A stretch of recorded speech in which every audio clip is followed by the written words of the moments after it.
Good day, everyone. Righty ho. Bear with me just one moment. I'm having some technical difficulties as normal. Need to plug in this computer.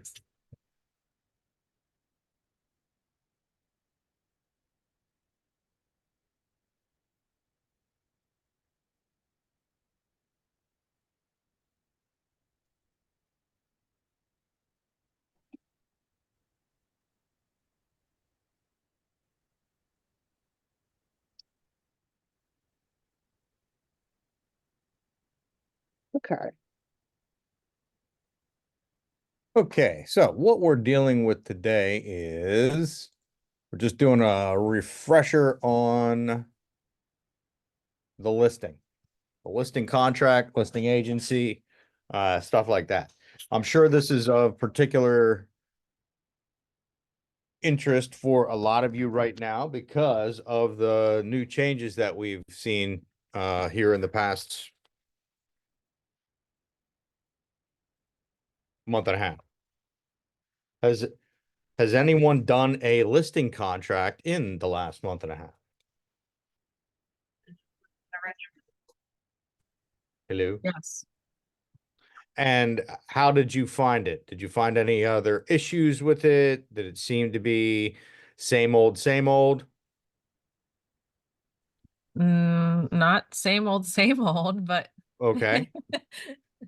So tell me about the challenges that you encountered. Was that with the dialogue? Was it actually with the mechanics of the contract? What changes became an issue for you there? well, I mean, I've kind of always kind of had the conversation with my client with what my compensation is, and then give them the option of how they want to proceed with a buyer's agency. So that dialogue really didn't change a whole lot for me per se, Yep.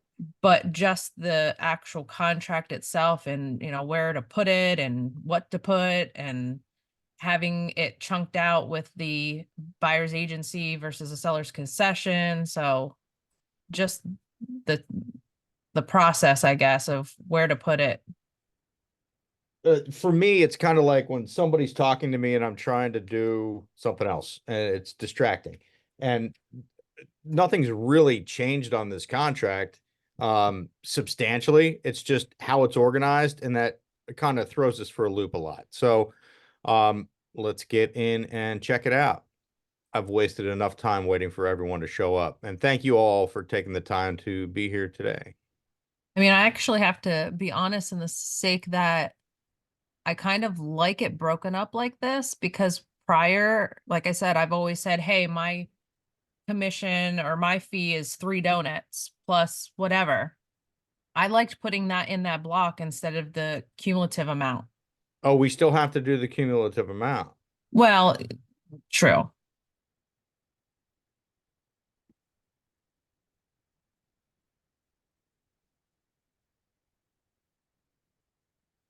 If they're offering, that's the thing.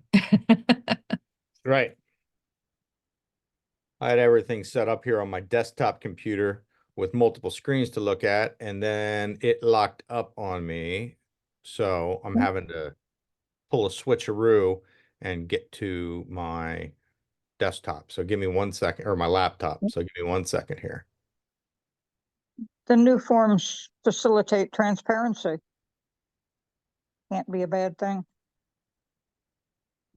I agree. I think they do. I think with the additional changes that we're experiencing here, it makes it more cumbersome to take the compensation from the listing from the seller to the listing agent over to the buyer's agent. That seems like the long way around to make things happen these days. And because of some of the complications that we're seeing, some of the talks I'm having with a lot of high level people in the industry, I would not be surprised at all to see cooperating brokerage compensation kind of go to the side and become the exception instead of the norm. I think you're right. What are you guys seeing in your conversations in your daily practice right now? Okay, let me see. I'm seeing a lot of offers of compensation. Yep. That has not gone away. It was, and a lot of the agents I deal with have also been in the business a long time. So it's a habit, and it has been sold, and I don't mean that in a bad way, to don't the know. seller as It won't let me share. it has worked. Why don't we do it? Hey, Stacy, could you mute, please? Oh, Thanks. Okay. So I put together two loops here. I'm going to share. Can you see my dot loop in front of me? Yep. Okay, cool. So I've created two loops that we're going to be playing with here. One is our standard listing loop that I'm going to show you how I populate it. Two is a inventory of just about all the forms that you're going to use in your daily practice, and we'll run down through those quick. But for those who want to see how fun and easy dot loop can be, not that I'm selling dot loop, I don't care.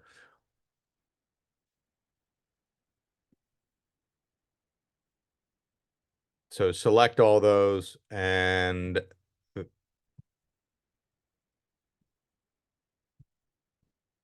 can't get to it because of my information here, and copy that right into my loop.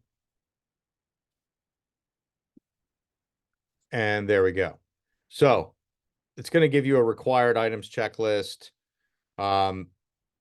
The notice of policy changes. Most of us should be through the notice of policy change window in our history where we're not going to have to use that anymore, because most of the clients that we've had that were with us over that threshold of the policy change, that's going to be purged here. We're not going to need to use this notice of policy change much more. The comprehensive guidelines, however, that's going to live on for quite some time. I would say until the next form rollout, I'm going to keep this in all of our templates so that everyone has a chance to check out what we're dealing with here. If you haven't had the opportunity to go through the PAR standard forms mega manual, this is a rundown of all these that are identified with the asterisks. That's going to be the agreement of sale, buyer agency commission, the cooperating broker compensation form, the non-exclusive, the NPC, and the listing agreement.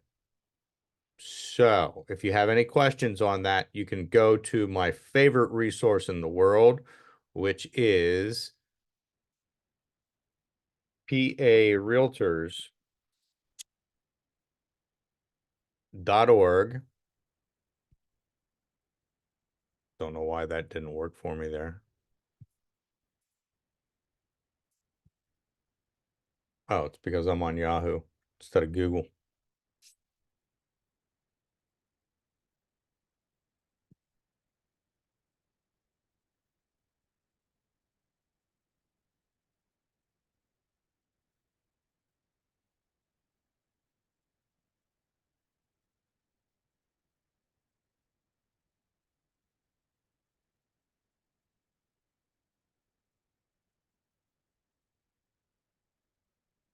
Go to parealtors.org. Sorry to waste this 30 seconds for you, but I need to show you how to do the login. That's your NERDS number right there, and then whatever password you set up. And then once you get into parealtors.org, you have all kinds of opportunities. You can search for whatever you're looking for. That's going to be standard forms, blogs, legal hotline answers, questions, columns, stuff like that. But once you go here, you can search for the listing agreement.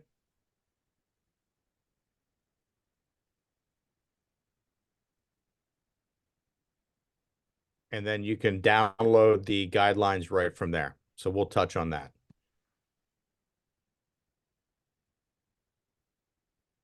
These are all things that are auto-populated through your template.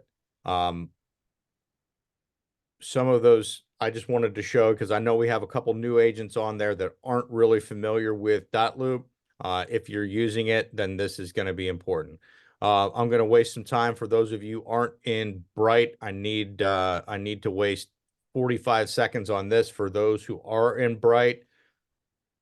This disclosure is going to be required by every client that you work with, buyer or seller.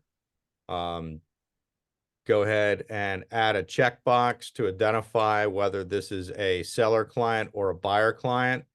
Go ahead and add a text box so that you can identify your client as Joe Doe or Joe Doe. I'm sorry, that's the broker there. Broker of Joe Doe. Add in your client name over here. And then don't forget to have your clients acknowledge this disclosure up top.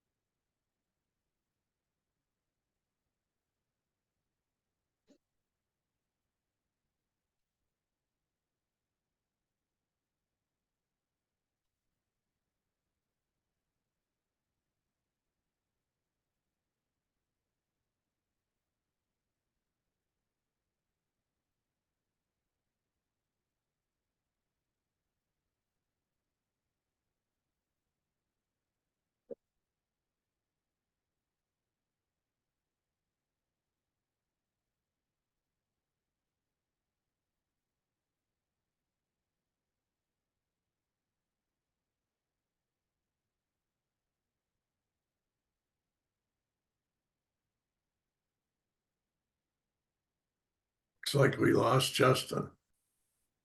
Yeah. Looks like Ingrid's the host now. Earth to Justin.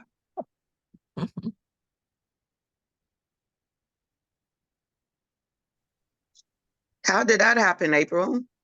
It just automatically, when the host leaves, it just automatically goes to somebody. You're the Okay. lucky winner today. You So it's, win. yeah, it's possible when he comes back in, you'll have to switch him back over, or at least add him as a host so he can share his screen. Okay, or should I just get out of it, start over?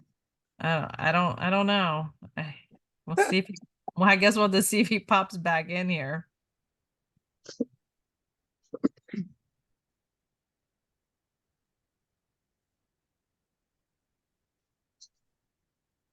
But I'd be curious how many people are not using that Bright form. Oh, there's Justin. There he is. Hey, everybody. Sorry about that. I just lost power. Can you hear me now? Yes. Yes. All right. Sorry. I just lost power. Everything went down, then came right back up. So sorry about that. I had to wait for my Wi-Fi to reset. Don't have a visual though. Okay, give me a second. I'm getting there. Ingrid's our host. Thank you, Ingrid. She's been superb. I don't know what I did. Do you have visual yet? Nope. We see you, but that's it.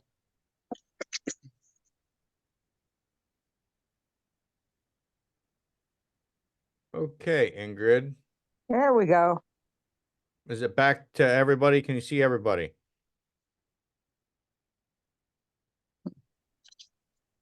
I mean, I can. Yeah, I can see. Okay, Ingrid, I need you to go to participants, Okay. find my name. hmm There should be something on the side there where you can make me the host. Let's talk about a power trip, Ingrid. Whoa.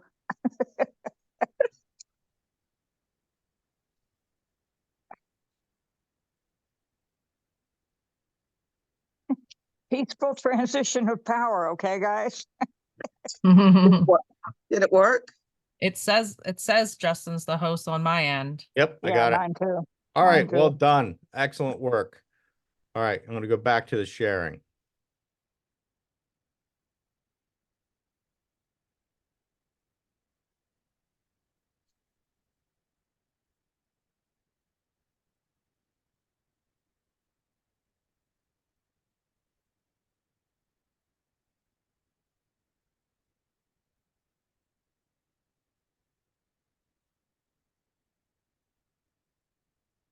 Okay, back to where I was wasting time for only the bright people here. That wasn't smart people. That was people in bright. Go to, make sure that you acknowledge this part. This is all for every client. And then down here, if you are a seller, you're going to be describing how your broker is going to use Bright. Whether you're going to use Bright to share the home on the full market immediately using the internet, yes. Whether you're going to use Bright to share your home's information with real estate professionals in Bright's MLS only, so they want it in ghost mode. They want agents to know about it, but they don't want it on the internet. You can select no. If your home is ready for marketing, but not ready for showings until a particular date, you can put that in here. And if you want it to be totally super secret and you don't want your home on the open market and want it to be restricted only through your broker's network, that includes a sign. You can use this here. So that's all we're going to talk about. If you have questions about how this form is employed through Bright, please let me know. You may have picked up that this changes a little bit what an office exclusive listing looks like, that you may now use a sign to market an office exclusive listing. You are correct, and that's what 2D does for you. So if you have questions about that, let me know. Justin, can you send me a shot of that whole document that I can then share with our MLS? Because I think this is something they might want to look at. Making Please. a note. Thank you, Barry. Absolutely. So this is by and large what your template's going to be look like. You can take away things that don't apply to you, add things that do. Let's go to the form that I have, or the loop that I have set up. We're going to open this up and start cruising through it. I'm going to skip across stuff that we've already covered, including the mega manual or the comprehensive guidelines, as the state unimaginatively calls it.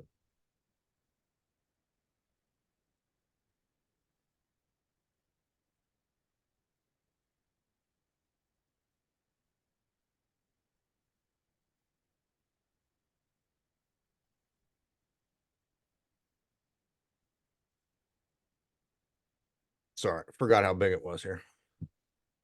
32 pages of fun. If you haven't read the guidelines, I encourage you to do it. You should be doing that before you're using the form. There's the Bright list. Another thing that I want to talk about when you're representing your sellers, Seller Shield is a good tool to use. You can use this no matter what MLS you're in. You can use this no matter what listing organizational platform you're using, whether that's Zip Form or Dot Loop or even just SkySlope.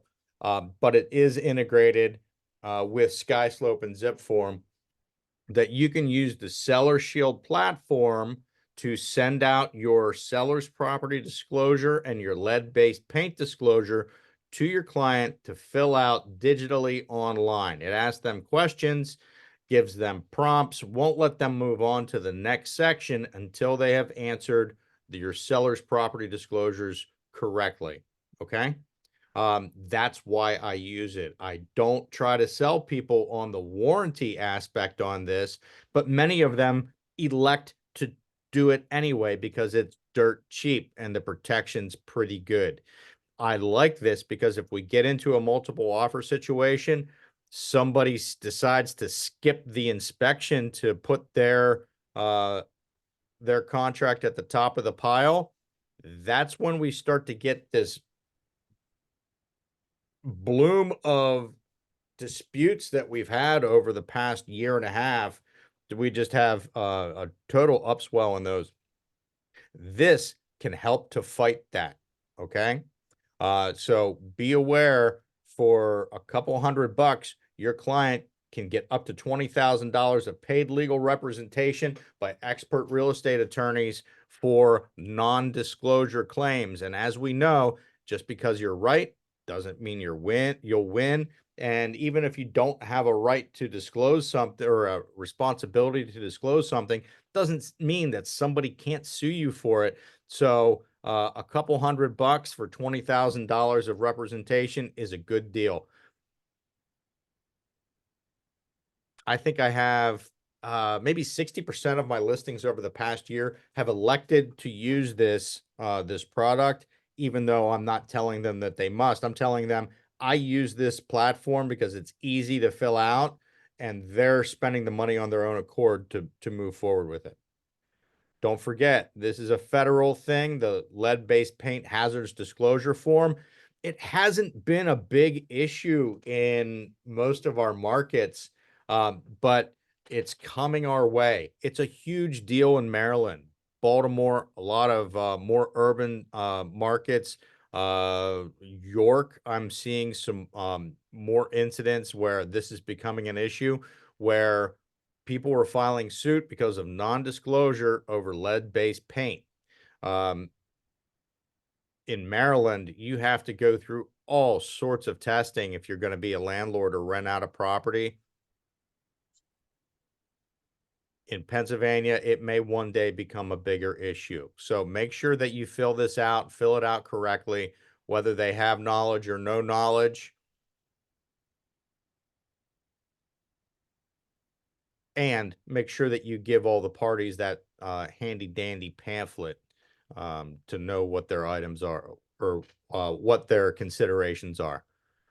I like the items to convey and utility information sheet. It organizes everything, makes it very easy for your clients, your seller clients, to disclose. And we're using the form to prompt their thoughts. Oh my gosh, I didn't even think about the wood stove. Yeah, I do want to take that, or I do want to leave it. Storage sheds, etc. It gets the conversation going. If there's something else that you want to add on here. I've got one right now. Additional items that are excluded: weather vane on the garage. The seller's great grandfather or grandfather, whatever, put that weather vane up there. It's a particular sentimental value, and she wanted to make sure that that was excluded. Ordinarily, that would be an included item. What I usually tell my clients, my seller clients, is if there's something that's super special to you, that's really cool, I recommend taking that out of the property before we take the pictures or start the showings, because that giant sculpted fish that's attached to the dining room ceiling, somebody's going to fall in love with that and try and make the offer contingent upon it. So if you want to make sure that it's not entered into consideration, go ahead and pull it out. And yes, the giant sculpted fish was an actual thing. Make sure that we have the proper information on here. I know just in the area surrounding Carlisle, we have at least 3 different electric companies. We only have one gas company, at least a bazillion oil companies, and 3 or 4 different water companies that are providing service to clients. Be aware, most title companies are going to handle the conveyance or the transfer of municipal providers only. Anything that is not municipal, meaning not lienable, they're not going to handle.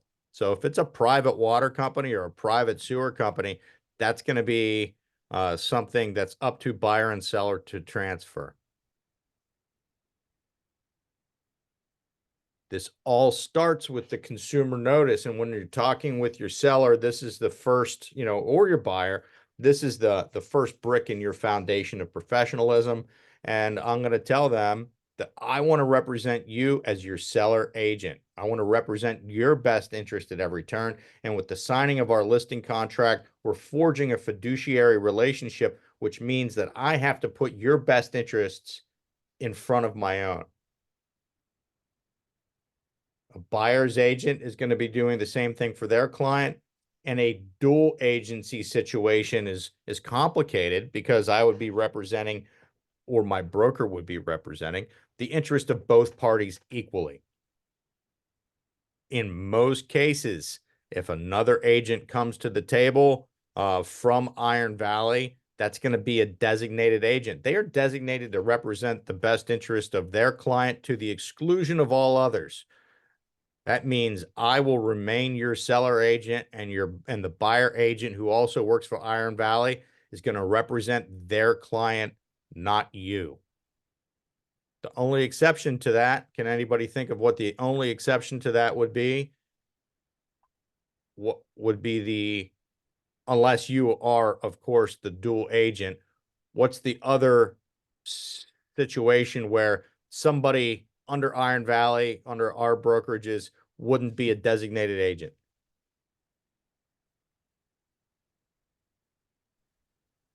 If we have, are you saying like if we're not a designated agent out of our same office, because you're the broker for both of us? Well, Unrepresented. the only situation where it would be a dual agent or not a designated agent would be if your broker was involved in the transaction with you. Right. Because everyone is an extension of me. So that means that everybody in that case is a dual agent. Dual agent, right. In every other situation, you are designated agents or transaction licensees, or there's a non-represented client involved there. I won't touch too much more on the consumer notice unless you really want me to. I did want to talk about the seller estimated closing costs because I got a surprise call earlier this morning because Ivy League was discussing cost sheets. Cost sheet is a great way to guide your conversation with your clients. Each one of these costs is associated with a different stage in the transaction. If you are using Bright, that's a nice one to use because it has prorations. But you know what? I usually don't even prorate the taxes back to a seller on the cost sheet. Anybody think why I don't prorate the taxes back to them on the cost sheet? Because it depends on the closing date, which can change it. Right. Depends on the closing date. Depends if they paid them. Depends if they paid them right. And I like to have a little tiny buffer in there because I don't know if they did pay them or not. And if I prorate money back to them, once that number comes out of your mouth, verbally or on paper, they're going to hold you to it. So if you tell them they're getting $3,000 added to their bottom line, then they're going to hold you to that. And then you find out that they didn't pay those taxes yet, or their mortgage company didn't pay those taxes yet. I've seen properties all but not go to closing because they were counting on that money, but it's their fault they didn't pay the taxes. That's irrelevant. So I usually don't go down the rabbit hole on prorations back to the seller. I let that be their happy surprise because we don't know exactly what the policy is for each of their lenders or mortgage companies, et cetera.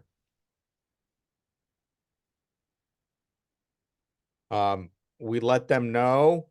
This is where we first talk about the possibility for sellers' concessions and closing costs.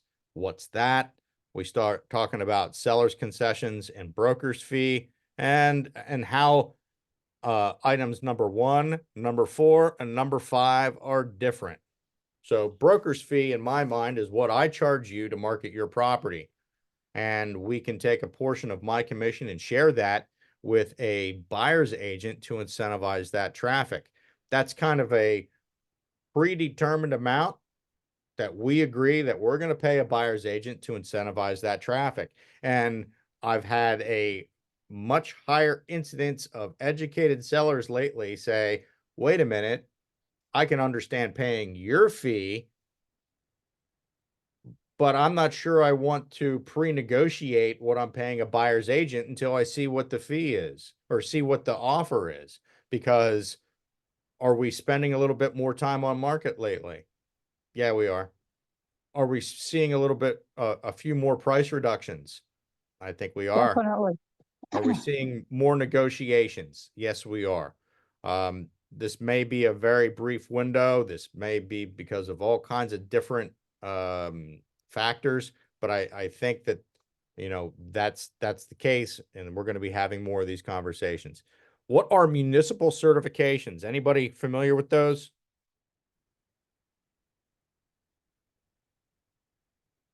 I know some And a townships. sewer line to street, I'm sorry.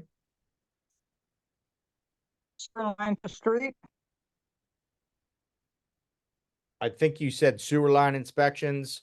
I've had sidewalk Sewer inspection. line to street, yeah. In some townships, you have to certify that your sump pump isn't going into the sewer. That's what that is. We discussed with them that a home warranty might be something that a buyer asks for, or they might want to provide preemptively. Resale certificates in HOAs or condo associations. Domestic lien search to make sure that you don't owe any child back support. Tax certifications. Those are really fun. Those are really fun when you've got a couple that's in my age range and she turns to him and says, Joe, is there something I need to know? Yep. Always a hoot there. So, if we can do a separate deep dive on cost sheets at another time, I'm not going to get too far into the weeds on that. But what I want you to look at is the guidelines and for preparation and use. This is a worthwhile thing to read. And I know a lot of you think that we are sticklers for the rules. I'm here to point out that we're not as strict as we could be. What's the one thing that you might see here that we don't lean on you for? PAR wants us to put all capital letters on all contracts for the names. Oh, good grief. See, I don't split hairs as finely as I could. Just want you to know that that's on there. That's so I'm nicer than I thought I was. Read this. I'm going to go through the contract itself. I'm not going to go through the guidelines. You can see that these guidelines came out, were updated just 8/24. They may or may not update these in January of 25 when they usually issue the updates. I wouldn't be surprised if we did see some updates in January of 25. Because I know I've called friends on the Standard Forms Committee with some suggested edits.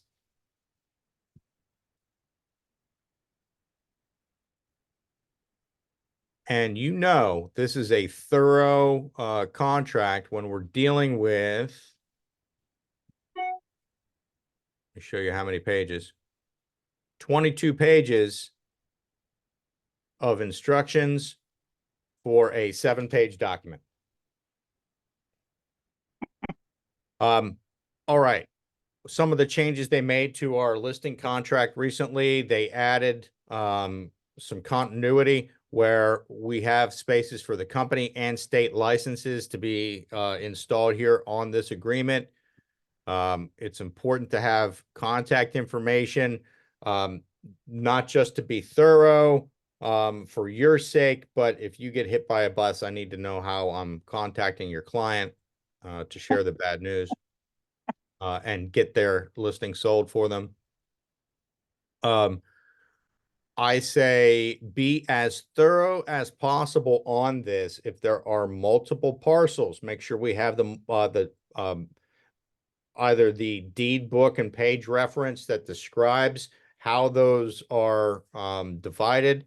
If there's multiple parcels from the township's point of view or the county's point of view, make sure we have those multiple tax IDs, because every year around tax time, I get calls from people who bought properties or sold properties, and lo and behold, those multiple tax IDs didn't make it through onto the agreement of sale, and both tax IDs did not convey.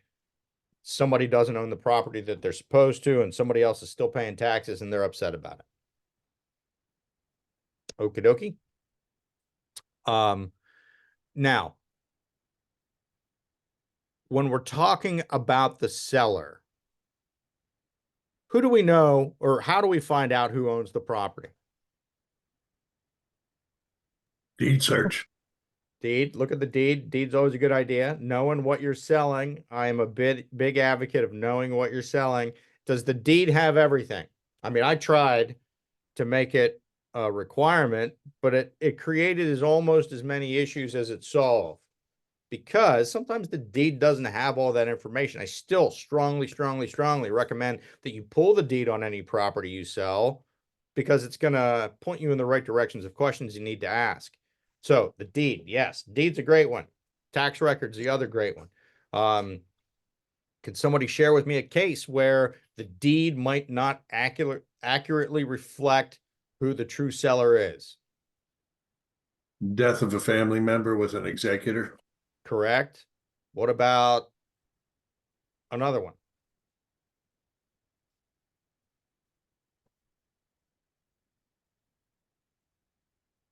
What if I'm a single guy and I get married? Or a single lady who gets married? The deed's going to show that single person and not reflect the spouse. And in the state of Pennsylvania, takes one to buy, two to sell. We need to have both people on there.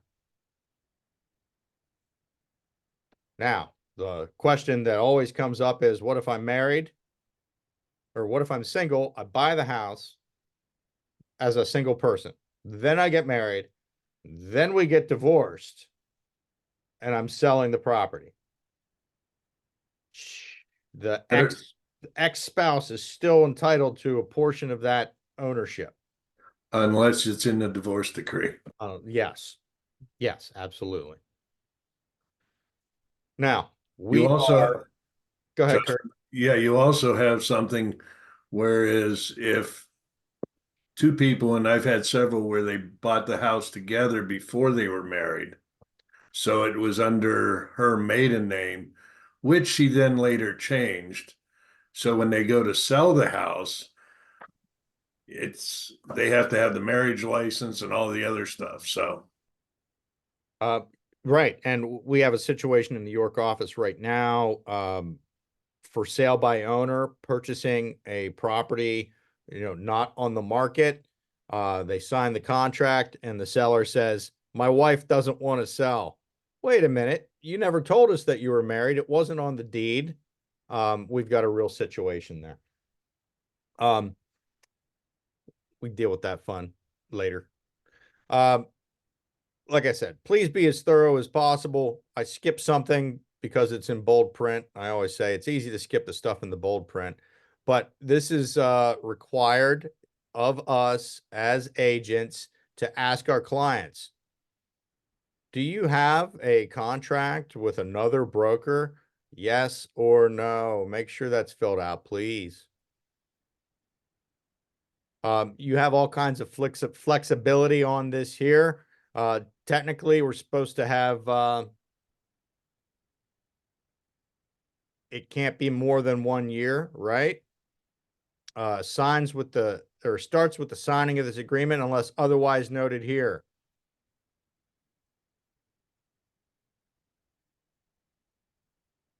So you can backdate that, or forward date it. The one problem that we've had in the past I know that April and I have discussed this in the past. We want to start a listing.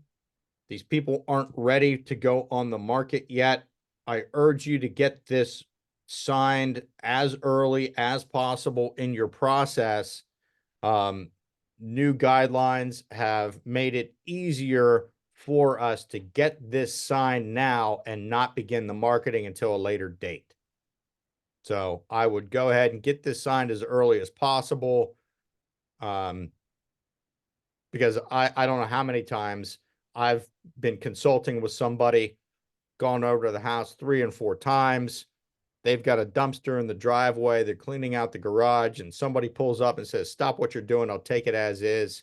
No need for you to pay that stuff, all those fees." And I was planning on getting this signed later, right? All of our efforts out the window at that point. So get it signed, get paid for your consultation. And one of the other things that we can do is talk about upfront fees down here. Now, dual agency, we talked about that before. Your responsibility in a dual agency situation is slightly different than if you are representing one party solely over another. In dual agency, your responsibility is slightly watered down, right? Your role or your responsibility in a dual agency situation is to do no harm to the other parties. You still have to give everybody a little bit of guidance, give them the information they need to make a educated decision, but you're not steering the ship for them. And you're being very careful not to negatively impact one party over another. That's why I prefer in most situations to have one of those parties non-represented, basically a transaction licensee on one side or the other. And I will go with the person that I represented first as the full representation. Talk to me if you run into that situation. I will guide you through that. Designated agency is the law of our shop. So what that means is in the old days, if you didn't have designated agency, Sue has a listing. That means Kurt automatically works for that seller.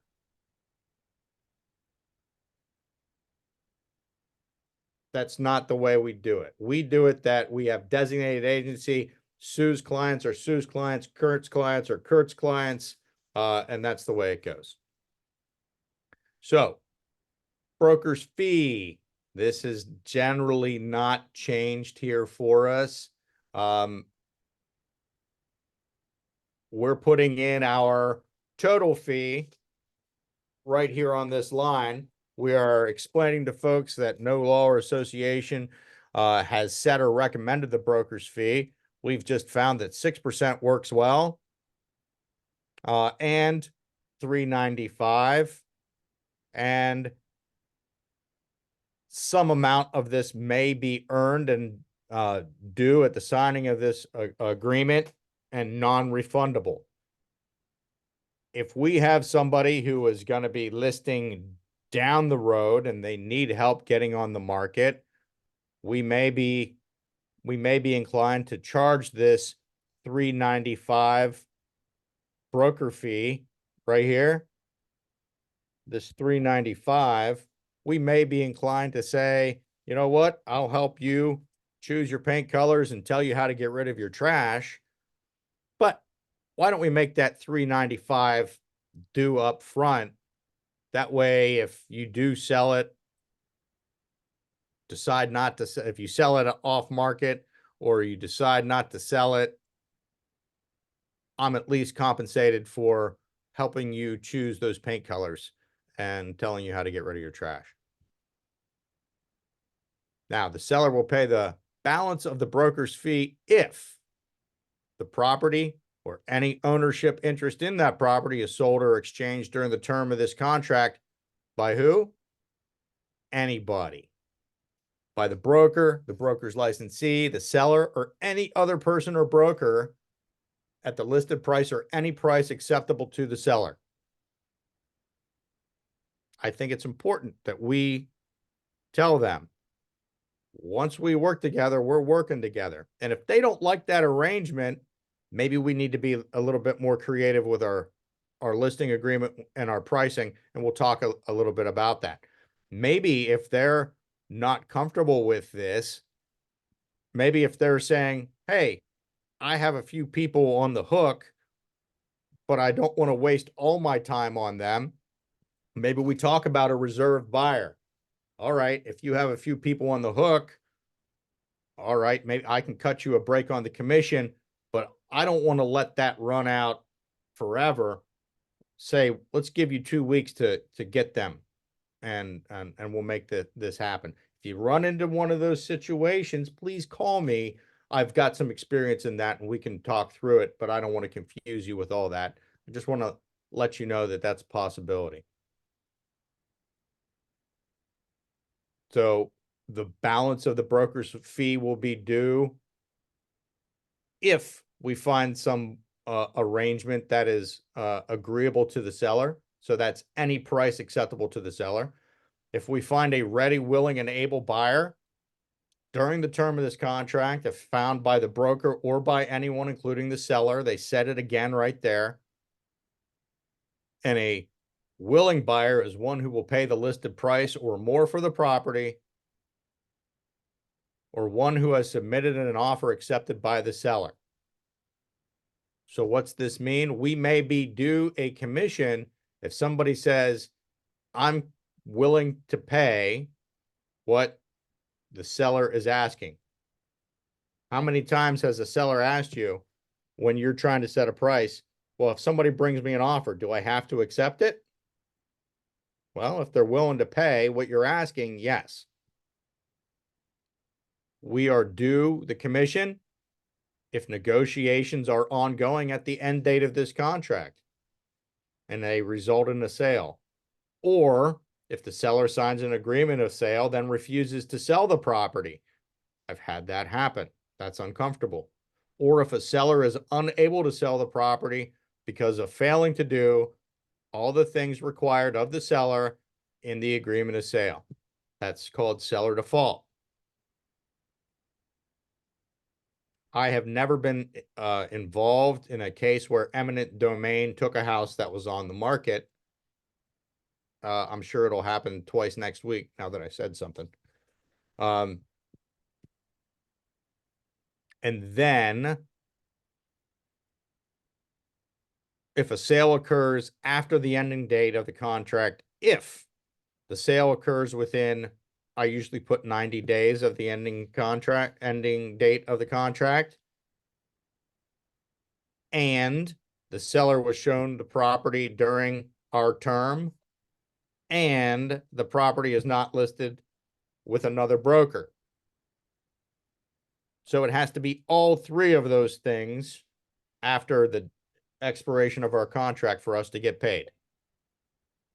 Now, if a sale occurs, the balance of the broker's fee will be paid upon delivery of the deed.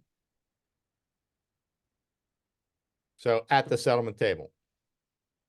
Now, the broker's fee of settlement does not occur. I know a lot of agents put 50% in here. That is up to you how you want to do that. I think it's a wise thing. I let my clients know that I generally don't keep it.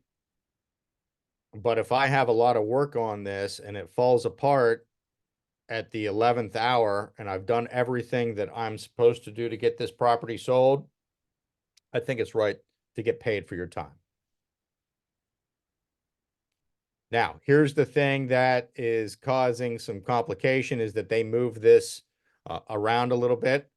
Licensee has explained the seller's options and company policies regarding compensation and cooperation with other brokers.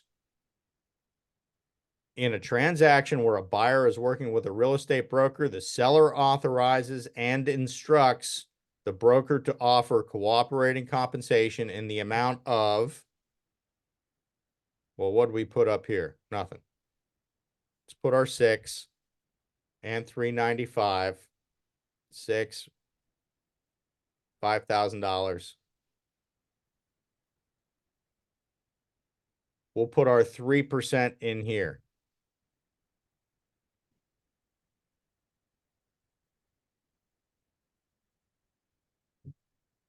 That money is coming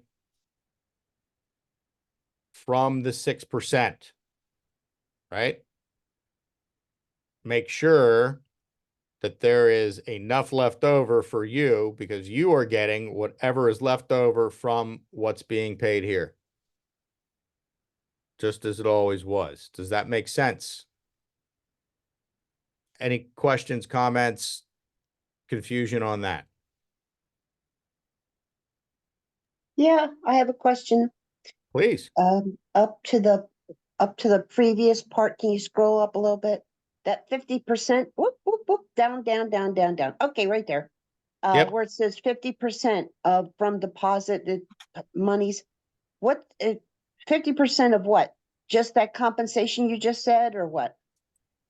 No, if an agreement of sale is signed, but the settlement doesn't occur and deposit monies are released to the seller pays the broker half Okay, of those deposit monies. okay, So, gotcha. you know, in a $150,000 house where $1,000 is on the line as an EMD, is $500 going to make a big difference? Maybe not, but maybe you have a larger property. Maybe it's $500,000 property with a $50,000 deposit, and that buyer gets cold feet. You know, all right, let me think about this situation. We have a situation in an office in our supervision, $1.7 million property. Okay. And that deal went sideways. We didn't keep the deposit. They worked it out, but there was the potential for a $50,000 EMD to come into play. That sale didn't go through, and now that seller has decided to stay in place for the next 3 years until his kids graduate high school. And our client, our agent has put in a significant amount of work, months and months and months on that property, and you know, is going to be walking with nothing. But he had the potential there to be compensated for the time and the work that he did. And that's the bottom line. No fault of his own. So think about that. Now, seller concessions. This is the part that has changed. Sellers sometimes offer to make a financial concession towards the buyer's closing costs at settlement. Seller concessions could be used to pay any cost incurred by the buyer as acceptable to the mortgage lender. This top part here describes all the ways that seller concessions may be applied by the buyer. Then it goes down more specifically to break this down, that in addition to cooperating broker compensation offered by the broker, the seller is willing to consider negotiations in which the buyers may request seller concessions unless otherwise stated here. I'm not into pre-negotiating that stuff. I kind of leave that one blank. It's up to your seller or a situation. If this is a bank-owned property, they may say flat out, right, none, we're not doing it. The seller authorizes broker to advertise or otherwise inform potential buyers and their brokers about seller's willingness to negotiate seller concessions, including a maximum amount of 3% from the purchase price, which may be negotiable in an agreement of sale. They put this in just in case there was nothing being offered here, right? They wanted them to say, I'm not willing to pre-negotiate, but I might be open to 3% if the offer is good. Again, I think that that's up to you and your client about what you want to advertise and what you want to signal to the marketplace.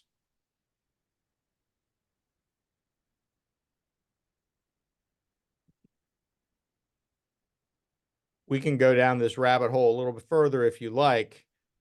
If anyone's had any particular frustrations with it, I'm happy to dig into it a little bit more.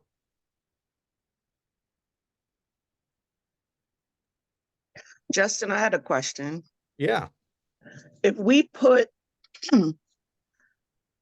excuse me, if we put the 3% up under section 6, do we still put it down below, or it's one or the other? Down here, section B under 7. Oh, under 7B, you know, this is a willingness to negotiate. This is not a commitment in any way. So, and this doesn't specify what it goes to. I think that this is kind of, you know, worthless to a point. Like, somebody has bad carpet and they're willing to throw out $5,000 in concessions towards carpet replacement. You know, that's not a searchable field. I think it's more effective to drop the price $5,000. Right? But if you have a seller who has a particular method or a strategy that you've discussed with them where they don't want to offer cooperating broker compensation, but they would be willing to discuss 3% in concessions to be used either as, you know, seller help or compensation towards a buyer agent, and they want that advertised, you can do that. Have that conversation. If they are authorizing you to advertise up to 3%, you should probably put in here that the seller wants the 3% advertised, or the agent has the flexibility to negotiate at their discretion.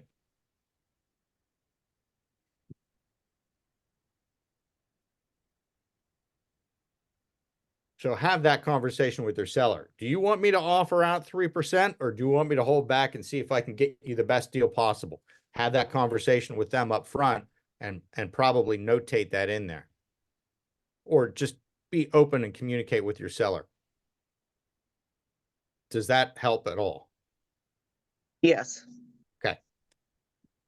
Duties of the broker and seller haven't changed. The broker is acting as a seller agent as described in the consumer notice to market the property and assist you in negotiation. The seller is going to cooperate with the broker and assist in the sale of the property. That means that you're going to provide access to the property. All showings, negotiations, and discussions about the sale of the property are going to be communicated, you know, by the agent to the seller, and communicated on the seller's behalf.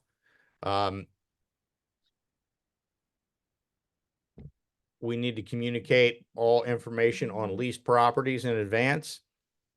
And the seller's not going to sign any new leases without communication with all parties involved. This is usually where I say, I'm going to do my best to market the property. You're going to make sure that the, you know, the dishes are out of the sink when the showings occur. In a scheme to feed our families, we do provide services to buyers. Some of those may be for a fee. We may connect them with title services or lenders, etc. And we will do our best to supervise showings in your property, but we are ultimately not responsible for damages. Deposit monies, this is where I described to the seller about the good, the bad, and the ugly of deposit monies. In a good situation, that earnest money deposit is going to be held in our escrow account on account as surety that the buyer's not going to walk away for no good reason.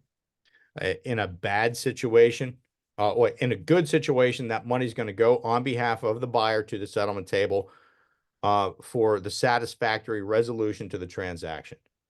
In a bad situation, they're going to do their inspections or whatever.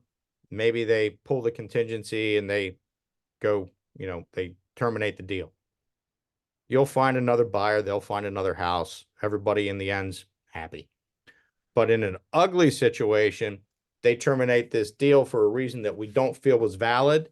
And then it may go to mediation or even court to decide the distribution of those funds. Additional offers. We are going to market this property until we find a offer that you like. And once the seller enters into an agreement of sale, the broker is not required to present other offers. Do you understand that, Mr. Seller? Okay. The seller will reveal defects and environmental hazards. That's the seller's property disclosure that we discussed. I often send that to them through Seller Shield. And if the property was built prior to 1978, we need to get the lead-based paint hazards disclosure. If you're interested in offering a home warranty, we may absolutely do that. And that can protect your property during your ownership, and then would convey to the buyer as well. We're not going to get into this too far, but seller understands that potential buyers viewing the property may engage in photography, videography on the property, and the seller should remove any items that are of a personal nature. Any person who intentionally intercepts oral communications by electronic or other means without the consent of all parties is guilty of a felony under Pennsylvania law. So what would that be? A Ring doorbell. So careful with that. Recovery fund. Anybody want to explain to me what the recovery fund's all about?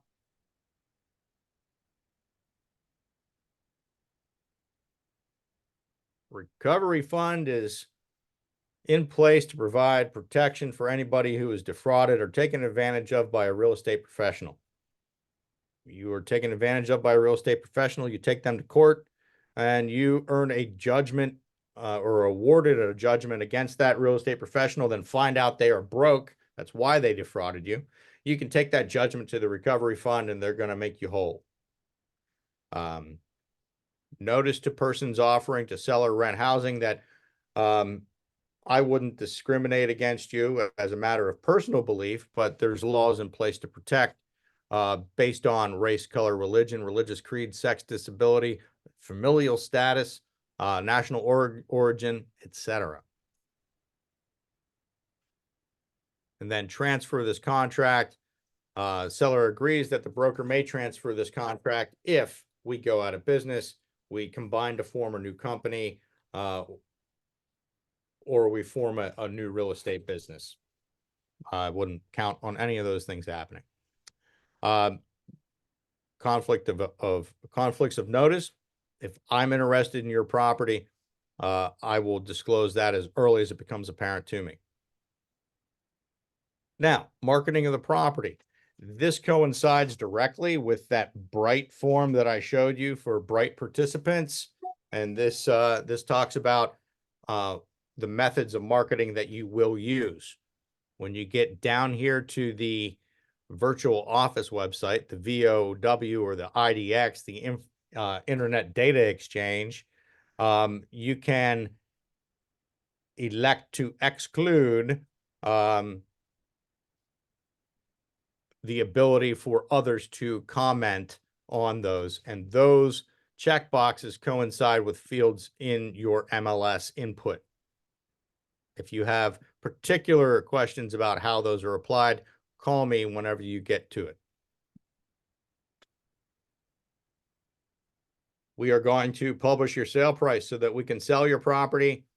And this agreement is protected by copyright so that people can't just go and have fun and make money with our forms.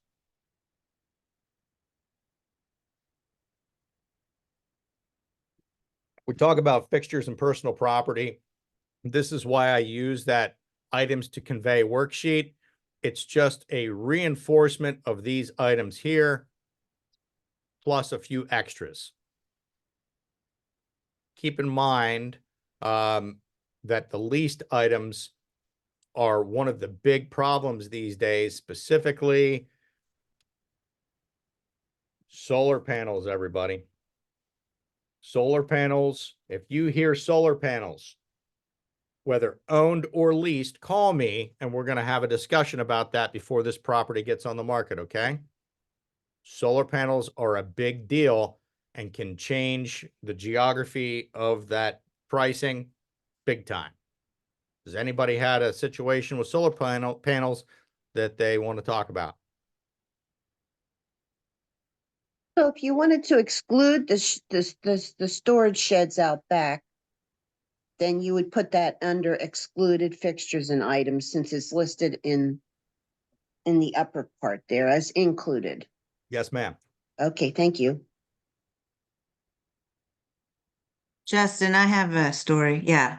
So my buyers had found a house they really wanted. There was solar panels on the roof. Once we got all the information showing about those leased solar panels, it showed that these sellers were in 80 grand for these solar panels. They owed, when it was all said and done and they paid all their payments off, they would have paid $80,000. So my buyers were like, heck no, we used the contingency on the inspection they had done and got out of there quick. But yeah, that would have changed everything. Yep. So be aware of that stuff when you're listing it, because if we don't understand how to describe that, that could be an issue. I had clients look at a property and there were solar panels and they had been listed on the MLS as owned. And I had asked the question, turns out there was a row in the back that was leased. And the ones on the front end of the house, the front part of the roof, were owned but had a big bill on them. So we exited both for the reason of the amount of money and the complication of dealing with both leased and owned. And you can have both of that on one property. Yep. It's a very complicated issue. So if you hear solar panels, whether buying or selling, give me a call. We'll make sure get you straight. Taxes and special assessments, make sure this is filled out. If you hear anything about a condo association or an HOA, make sure that we know this information. Foreign Investment and Real Estate Property Tax Act. If your person is a natural born citizen in the United States or a naturalized citizen in the United States, this is not an issue. If they have a green card, this is when we need to talk about these things. Okay? I'm not going to waste time on that until it happens. These are good information, good bits of information for you to obtain to understand what you're doing, what bar you have to clear with mortgages when setting your sale price to make sure that you can estimate the seller's proceeds. If we find out that they have a federal tax lien for $200,000 on a $300,000 house and there's a $100,000 mortgage on the house, we may want to put our efforts into listing a different property, because this federal tax lien is they get paid right up there with the mortgage, and that's going to require some negotiation.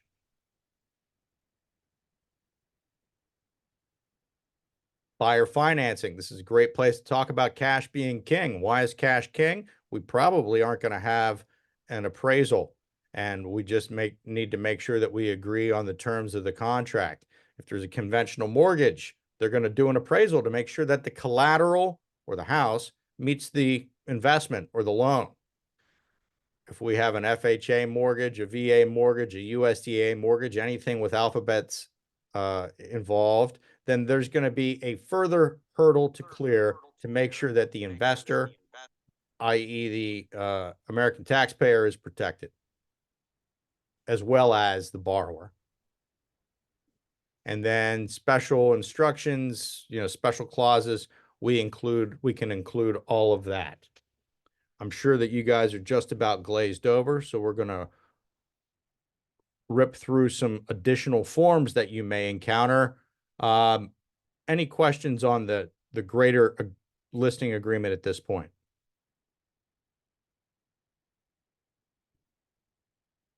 If you run into somebody who's requiring some additional services and you want to make sure that you get paid separately or in a special way for additional stuff, we can add that in there. We can say, general contracting of repairs, where you're going to be coordinating some stuff and you want to be paid an extra $750 for your coordination time, or you want to be paid for,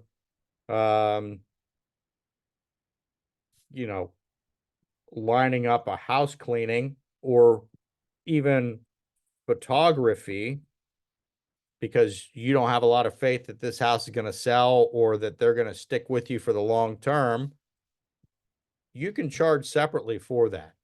And that's what this form's all about. This gives you the flexibility to do what you need to do. Okay, guys?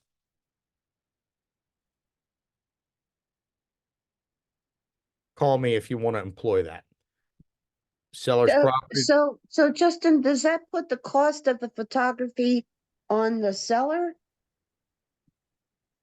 Well, ultimately, yeah. I mean, I guess. Okay, I was just, But you could do all kinds of different things. I mean, we have to make sure that we have flexibility because every situation is different, right? mhm, I had a property where it was a suicide, mm, and I ended up contracting with the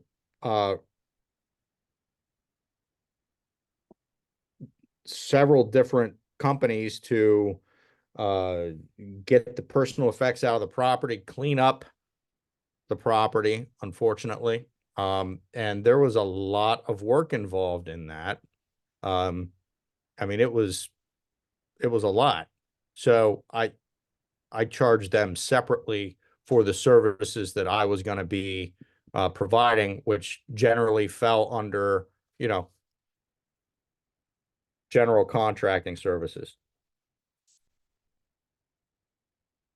And we agreed that my work was going to be worth 1%. okay, that's good to know because this last closing, the selling agent was talking about how he had 2 to 3 dumpsters Yeah. clearing out the house. And I thought, wow, that's really eating into his commission unless he did it proper and listed it here and got paid from the seller. Yeah. And Okay. in that case, the seller paid for the dumpsters. The seller paid for the contract work, the labor to get it done. But Mhm. still, I mean, I was over there every day for weeks to make sure that everything was done as planned and that the property was clean as a whistle and, capable of being sold, even though there was quite a mess when we got there. Seller's property disclosure, that's a whole separate class. I just put it in there as something to be aware of. Now, here's something that you should be aware of, and we're going to take 15 minutes to talk about some of these nice little things. If we want to make an actual reply to the purchase offer, we may do this. We can accept it, we can reject it. I heard that's a good thing to do just to cover your ass. Can be, yeah. But, if you have a situation where buyer's agent doesn't have confidence that you have submitted it, you can either do a seller's reply to purchase offer or a broker's affirmation that you have submitted that offer.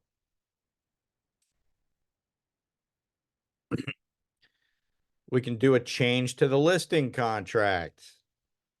Over the past couple years, this hasn't been a very commonly used form, because a lot of times if we put a property out there for $299, it's sold for $335, right? Now, I'm putting them out there for $335 and I have to reduce it to $299. So this is something that is useful. They made changes here for the max seller concession, for cooperating compensation. What we have is an adaptive process, and this form allows you to adapt it. Seller opt-out addendum. If somebody wants to specifically say that they do not want the property to be displayed on the internet, or they do not want the address of the listed property to be displayed on the internet, this is a useful form for doing so.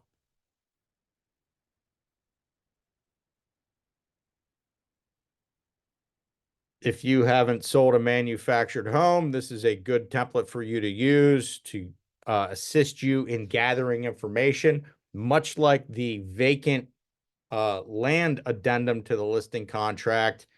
It doesn't really influence the agreement of sale. It's useful for allowing you to collect information. This is a template for you to know what questions to ask of your client so that you can effectively convey information. Okay? Like title document. What's a title document? At least you're asking the questions. Now you know. Has the title document been, surrendered? Yes, no. Or the worst case scenario, unknown. And then this talks about who's doing what for utilities. And then the very important, almost as important as the property that you're selling, is the community information.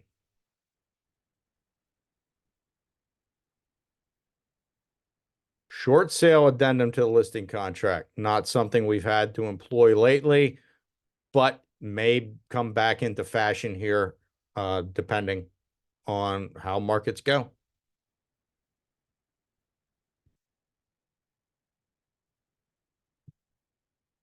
And then the vacant land addendum to the listing contract allows you to ask the questions, are these provided on site? What utilities are available? And then what do we know about land use restrictions other than the zoning? Clean and green, etc. And then also, I think it's very useful as you're starting down the road, you want to let your seller know what questions may be asked of them, different points of negotiation. I strongly encourage you to share the consumer's guide to the agreement of sale with your seller. This is what, 48, 50 pages of educational information that you can share with your client, that you can set their expectations. If you're having difficulty establishing your value as an agent and they're fighting you on commission, maybe this is something we send them early on. So once they start reading this, their eyes bug out and they're like, okay, I'll pay you. So those are the forms that you're likely to encounter on the day-to-day, or maybe, once in your career. But what questions do we have on any of that stuff, or the listing process?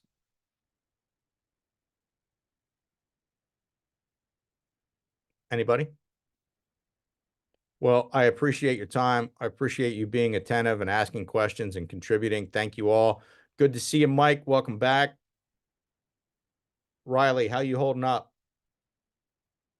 Things going all right for you? Yes, it is. Good. Good. All right. Well, thank you, everybody. Call me if you have questions on this. I don't want you to memorize all this necessarily. I just want you to be familiar enough that when you encounter a situation, that little red flag goes up and you're like, I better call Justin. Let's stay out of trouble. All right. Thank you, everybody. Have a great one. Call me if you need me. See you next time. Thanks, Justin. Bye now. Thank you.